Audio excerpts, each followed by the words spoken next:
Hey, what's going on? You know who it is. You know what it is. All right, you guys, peep game. All right. Here's the thing. A lot of us have this quote-unquote boxing nostalgia where we talk about the great fighters from, the 80s, and particularly four particular guys, Sugar Ray Leonard, Roberto Duran, Thomas Hearns, and Marvin Hagler. A lot of those dudes, when you think of boxers in the 80s, you think of those dudes. Now, keep in mind, all four of those dudes fought each other. At least once. They all fought each other. And I think that carries over to now because people say, okay, well, these dudes fought each other. Okay, yeah, that's fine. But there were guys that they could have fought, but they chose not to fight him. And I'm going to tie this to Errol Spence because I really do think Errol Spence is the new age Mike McCallum. Mike McCallum was a very tough and good boxer. But the problem is with Mike McCallum, he just never could get his marquee fight, his big break. Because a lot of people believe that it was sort of like a freeze out. That some of these dudes got together to collude Mike McCallum out of some big fights. Now, Mike McCallum went on to fight James Toney, but at the time, James Toney didn't have the popularity or the clout that the Roberto Durans, the Thomas Hearns, and those dudes had at the time. And that's what people got to understand.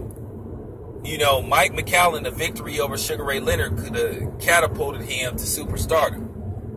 It possibly would have got him in the Hall of Fame because if I'm not mistaken, Mike McCallum is not in the Boxing Hall of Fame, which I do think he should be in there.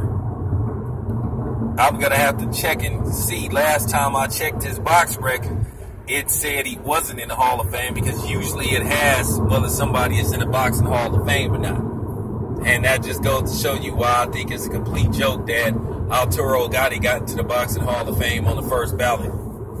But anyway, Mike McCallum tried to fight every last one of those dudes, but for some particular reason, they just couldn't get a deal done to fight Mike McCallum. And Sugar Ray Leonard was notorious for this type of shit. Not wanting to fight certain dudes. He was just notorious. Like I said, Sugar Ray Leonard was a great fighter. Do he belong in the Hall of Fame? Absolutely. But me, myself, I've said this once and I'll say it again. I just think Sugar Ray Leonard was just a tad bit overrated. That's just my opinion. You die-hard Sugar Ray Leonard fan. Oh, but what about... No, I'm just saying. Don't get mad. I'm just calling it like how I see it. Because Sugar Ray Leonard really would maneuver around this eye injury bullshit. Now, he'd be healthy enough to fight when it came to certain fighters. But then when it came to another dude, I don't know about my eye. I don't, you know what I'm saying? Because like I said, Sugar Ray Leonard tried to take shortcuts to a certain degree to big fights. Because as I said before, the Terry Norris fight just really backfired on Sugar Ray Leonard. Sugar Ray Leonard got the ass whooping of his life in that fight. He got thoroughly dominated. And, Terry Norris was on the verge of stopping Sugar Ray Leonard. And to be honest with you, Sugar Ray Leonard's corner should have stopped that fight because Sugar Ray Leonard took a beating in that fight. A bad beating. It was pretty much a one-sided fight. He retired, then he tried to sneak back and fight Hector Camacho. And then Hector Camacho, should he have got past Hector Camacho, it would have led to possibly a fight with Oscar De La Hoya, which I think Oscar De La Hoya would have destroyed Sugar Ray Leonard. I wouldn't even wanted to see that fight, but I'm just keeping it, factual. But excuse me, I done got a little bit off the subject, but that's the point that I'm trying to make. You have fighters now that just want to maneuver around certain fighters now. And this shit about the best should be fighting the best is complete bullshit because none of these motherfuckers want to fight the best. All these dudes want to tiptoe around the division and certain fighters. And I think that's what's going on with Errol Spence. It's almost like it's a freeze out. Where I do think it's some kind of collusion where these dudes behind the scenes might be talking, saying, hey, nobody fights Errol Spence. And I think that's fucked up. I really think that's fucked up, where you got these dudes that's just trying to protect their records and shit, and they don't want to take no risks. And I'm calling them all out. I'm calling all of them out. Sean Porter's, Danny Garcia's, all these cats. Keith Thurman.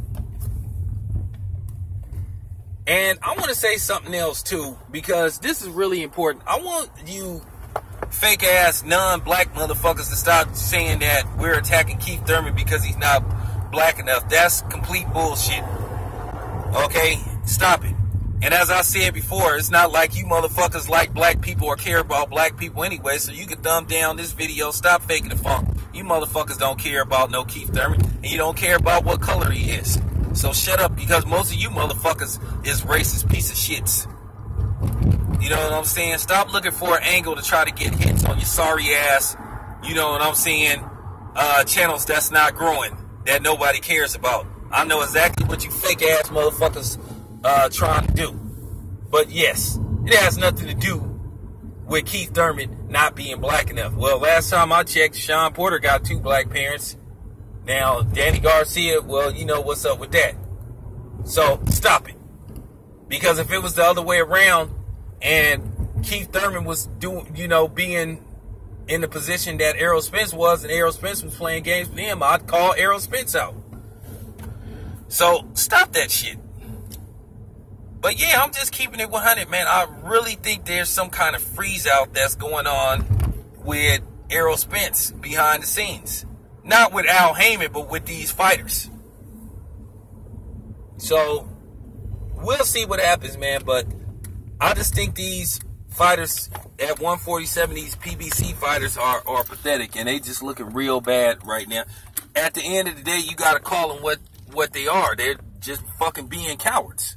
And that's just the fucking bottom line. I'm out.